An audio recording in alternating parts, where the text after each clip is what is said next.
ഈശോമിശിഹായ്ക്ക് സ്തുതിയായിരിക്കട്ടെ.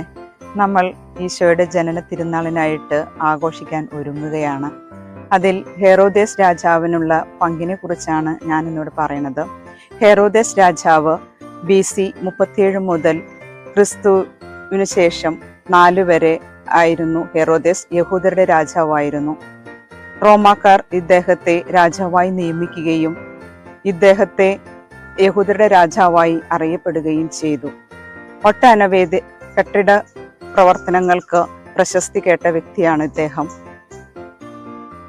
യെരുസലേമിലെ ക്ഷേത്രം പുതുക്കി പണിയാൻ പരിശ്രമിച്ചത് ഇദ്ദേഹമാണ്. ഇദ്ദേഹത്തിന്റെ പ്രശസ്തി എന്ന് പറയുന്നത് പുതിയ നിയമത്തിൽ പറയുന്ന ക്രിസ്തുവിന്റെ ജനനവുമായി ബന്ധപ്പെട്ട് വംശഹത്യക്ക് കാരണക്കാരൻ ഇദ്ദേഹമാണ്. ഇദ്ദേഹം ക്രിസ്തുവിന്റെ ജനന വാർത്ത അറിഞ്ഞതിന് ശേഷം 2 വയസ്സിൽ താഴെയുള്ള ആൺകുട്ടികളെ കൊല്ലുവാനുള്ള കൽപ്പന പുറപ്പെടുവിച്ചതും ഇദ്ദേഹമാണ്.